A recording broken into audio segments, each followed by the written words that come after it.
Здравствуйте! С вами передача «Жди меня и жди меня дальше». И сегодня у нас в гостях Ford Transit V185. Уважаемый гость, скажите, пожалуйста, почему вы пожаловали к нам на передачу? Здравствуйте, передача «Жди меня и жди меня дальше».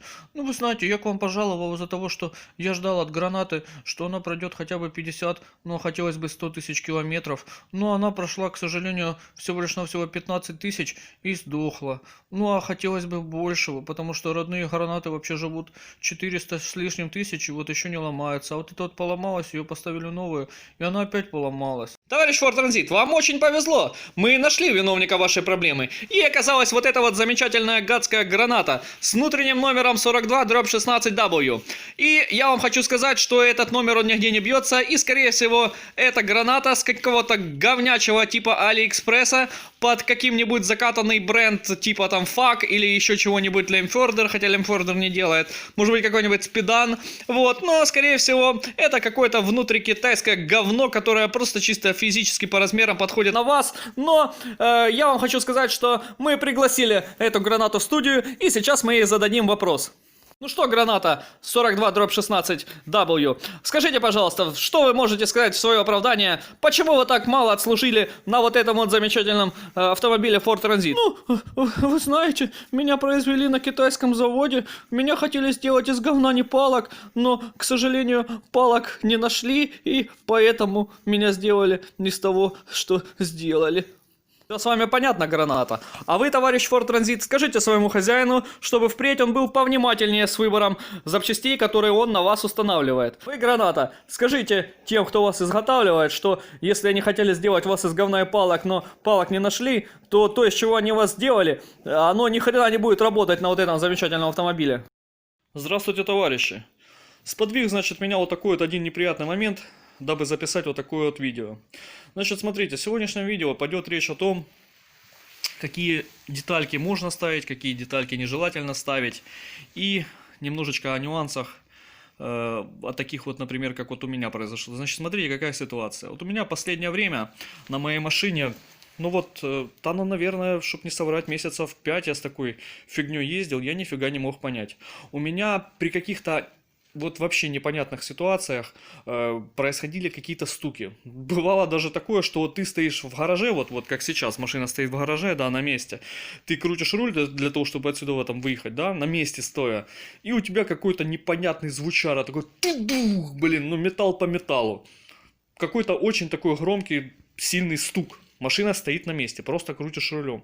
Думаю, ну что это может быть? Ну, наверное, я думаю, скорее всего опора, может быть подшипник заклинил. Но когда я взял в руки стойку, вот, ну сейчас оно, конечно, там подзамерзло, но тем не менее, да вот, она вращается нормально. Вполне себе легко вращается. Думаю, ну, значит, как бы с подшипником уже все в порядке. То есть телепаю за нее, ну, как бы, блин, в общем-то, она стоит тут вполне себе нормально. То есть, обычно, когда опора разрывается, у нее идет люфтяра, ну, такой себе очень-очень и очень сильный. То есть, сейчас, как бы, поверху никаких вообще моментов нету. С этим все в порядке, этот момент отпадает.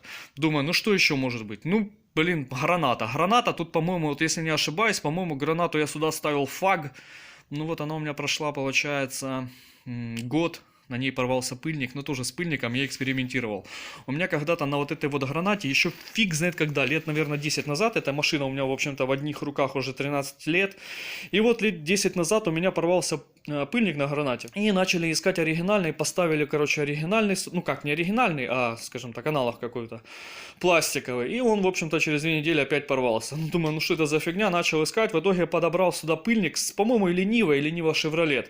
Он по размерам становится, единственное, там, ну, чуть-чуть на палочку так себе тугенько натягивается, ну, в общем-то, без каких-то проблем особых. И он отходил у меня, как бы, ну, вот почти 10 лет, и, в общем-то, ну, нормально себя, ну, может, там, не 10 лет, может, лет 8, нормально себя показал, не потрескался.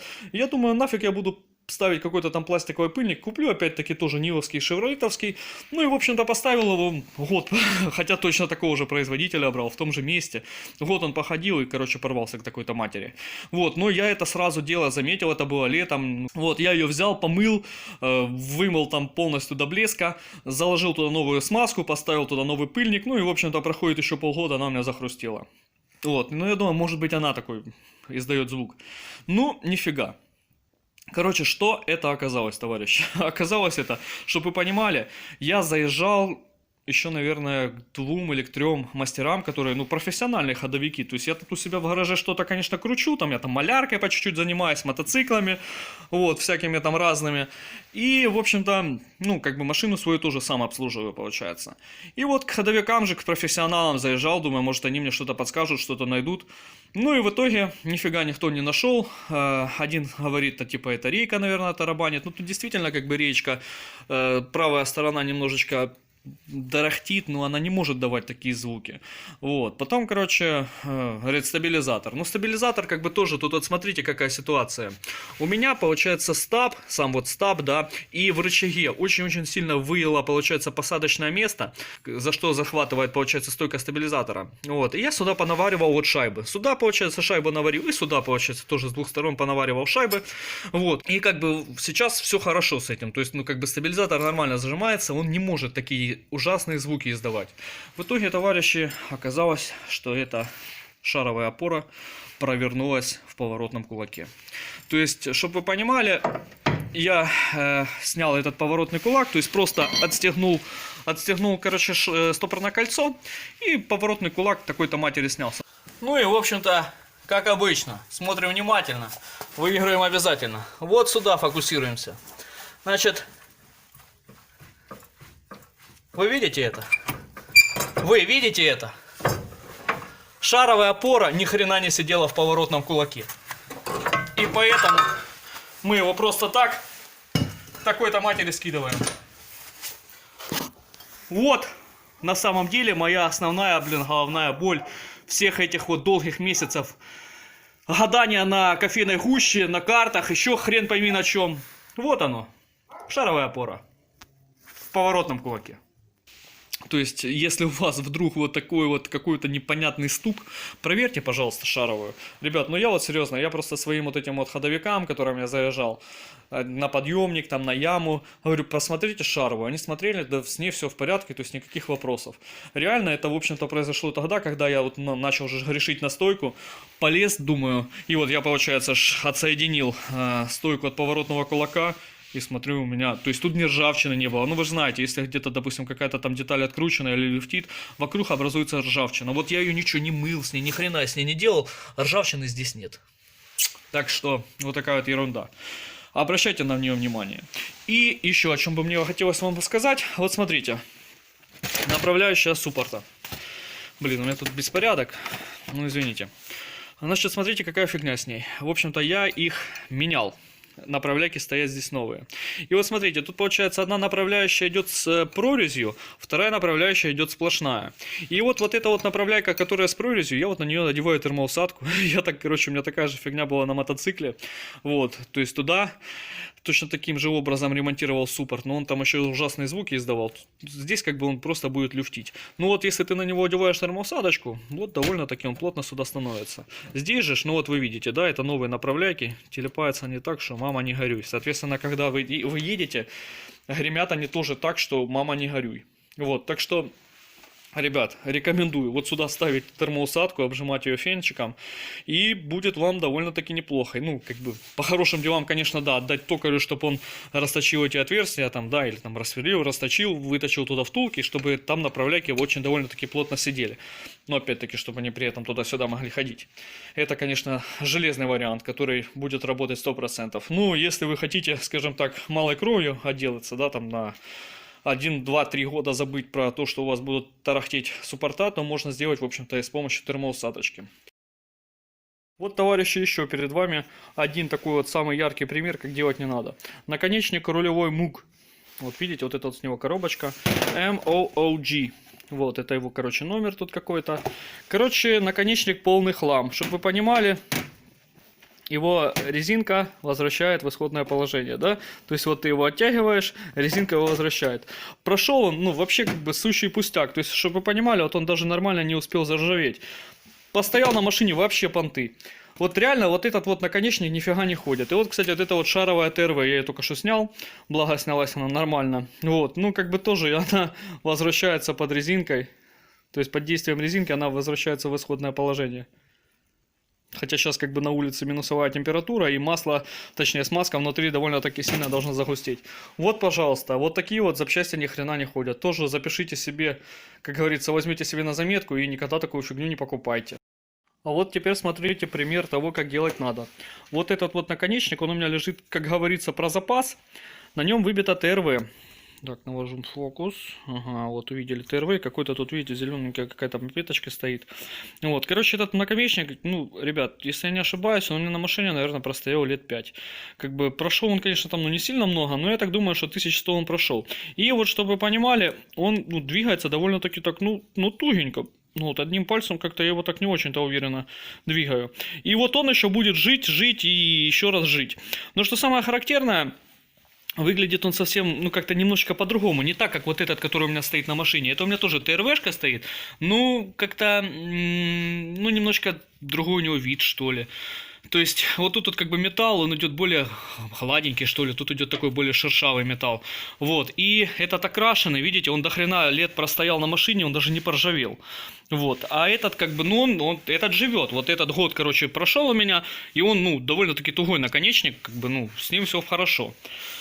Так что, ну, ничего не могу сказать плохого по поводу наконечников ТРВ. А вот это вот какой-то ноунеймовский наконечник, фиг его знает, что это такое, но на нем нифига не выбито, но телепается он как, просто как говно в проруби. Резинка возвращается в исходное. Хлам, одним словом. Вот. До этого у меня здесь стояла шаровая. По-моему, если не ошибаюсь, она называется Meili HD, по-моему, да, Meili HD. Вот коробка даже у меня сейчас есть с нее, вот она. Вот такая вот шаровая опора. И вы знаете, она довольно-таки неплохая. Вот она вот у меня с левой стороны тоже сейчас до сих пор стоит. И как бы, ну, никаких по ней вообще вопросов нету. Она неплохо себе показала. Так что, если что, она стоит как бы совсем недорого, и рекомендую вам ее ставить, нормально себя показывать. Что, товарищи, забрал, получается, я свои запчасти от токаря. И, в общем-то, смотрите, как он тут все красиво и хитро сделал.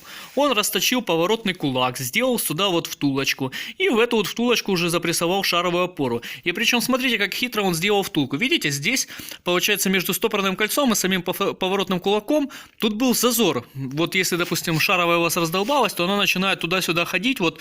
И как бы за счет того, что сейчас эта втулочка здесь стоит, как раз вот четенько сюда шаровая опора зашла, и зазор между стопором и вот этой втулкой практически минимальный.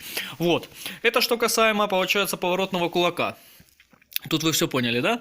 Теперь, значит, смотрите, какая фигня со стабилизатором. Вот бэушная втулка стабилизатора, да? То есть вот он идет цельная, получается, стоечка стабилизатора, да? Вот это новая, Асметова. В общем-то, все хорошо, только когда ты ее затягиваешь, вот эта втулка второпластовая, или хрен его знает, что это такое, может это полиэтилен, может еще какая-то дичь. Ну вот видите, она, короче, образуется, становится вот такой вот бочкой, то есть ее просто распирает. И для того, чтобы этого не было, смотрите, как можно замечательно выйти из этой ситуации. То есть, чтобы вы понимали, это ж не резинки, правильно? Это самое, что ни на есть тоже пластик, фторопласт или хрен пойми, что это. И вот теперь, если вот такую стоечку сюда поставить, вот такую вот, да, например. Вот, то есть теперь тяни, как говорится, не хочу. И ничего с ней абсолютно не будет. То есть тяните до, как говорится, до всерачки, ее ни хрена не раздавит, и, соответственно, ваш стабилизатор не будет делать бу-бу-бу. Ну, вы поняли, да? Так что вот такой вот замечательный выход из положения. Вот теперь я вам объясняю не на пальцах, а уже конкретно вот на готовых образцах. Так что теперь осталось все это дело собрать. Гранату я втулил, вот. Что тут я еще сделал? Сделал, получается, направляйки на суппорте. Ну, а теперь остается все это дело собрать. Так что как-то так. Ну и, в общем-то, ребята, у меня как обычно. У меня вот так, чтобы вот все четенько прям получилось. У меня такого никогда в жизни не бывает. Смотрите, начнем с мелкой неприятности. Вот я закрутил корончатую гайку, видите? Тут гаечка идет корончатая на этом приводе. Это та, которая шла в комплекте, точнее на приводе, на гранате.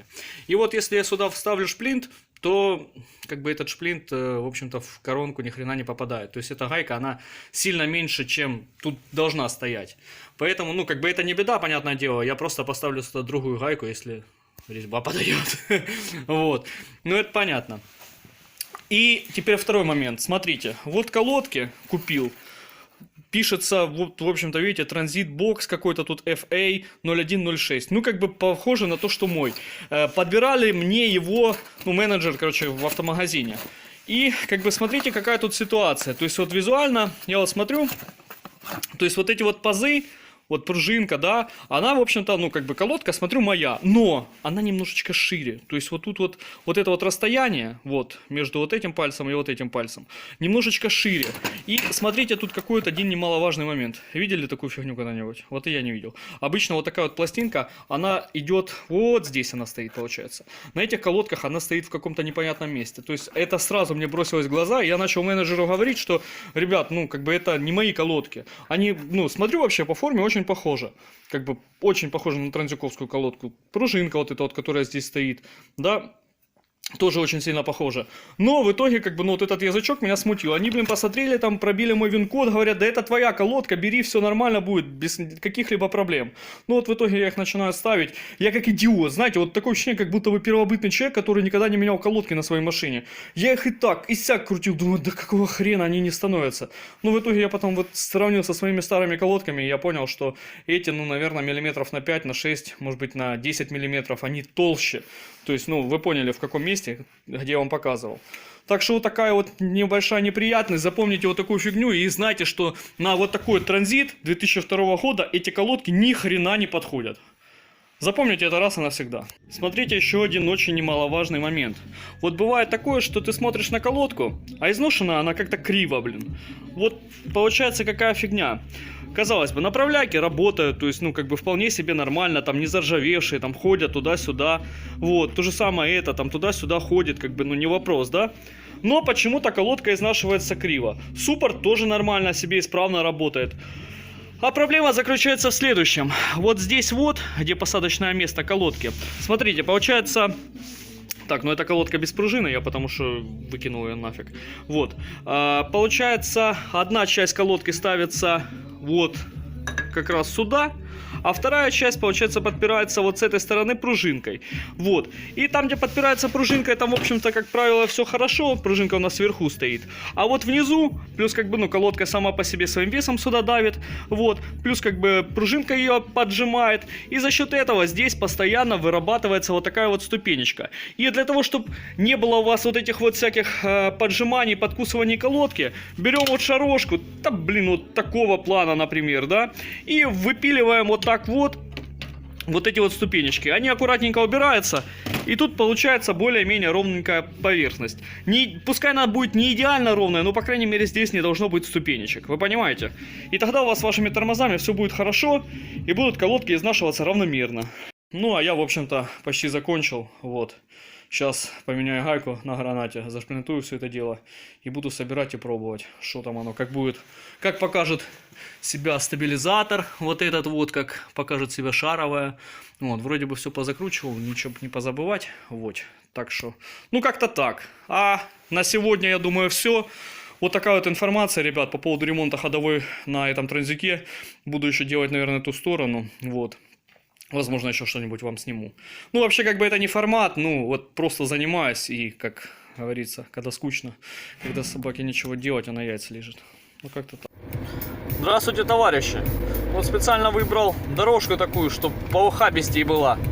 Похуже, блин. Чтобы послушать, как работает ходовая, после того, как я до 4 утра ее ковырял. И что я вам хочу сказать, в общем-то я еду, а тут кроме дребезжания какого-то там мелкого пластика в салоне, в общем-то ничего нету. Что самое характерное, перед этим я заезжал к 2 специалистам, которые мне сказали, что у тебя трындец, блин, рулевой рейки, типа там ее, короче, надо ремонтировать. Ну, как бы один специалист там, ладно, он там, в общем-то, на нее особо не грешил, вот, что это она стучит. Но стук у меня был просто нереальный. Те, кто, может, со мной когда-то ездил, блин, они слышали, что звук такой, блин, просто жуткий и ужасный. Так вот, оказалось, что у меня просто-напросто шаровая в поворотном кулаке какой-то матери разбила посадочное место и гремела там так, ну просто вот металл по металлу. И причем как-то вот она, ну, совсем странно работала. Бывает такое даже, что ты стоишь на месте, крутишь рулем и слышишь ту-ду, какой-то металлический такой удар, блин, металл по металлу. И вот, вы знаете, есть тут у нас на райончике один специалист, к которому очень многие люди обращаются. бокопор он самый что ни на есть. Он, во-первых, то, что не нашел мне вот эту проблему, так он еще мне приговорил, что рейку надо ремонтировать. Хотя я ее менял только совсем недавно. И она как бы стоит совсем немало денег. Ну вот, как говорится, хочешь сделать что-то хорошо, сделай это сам.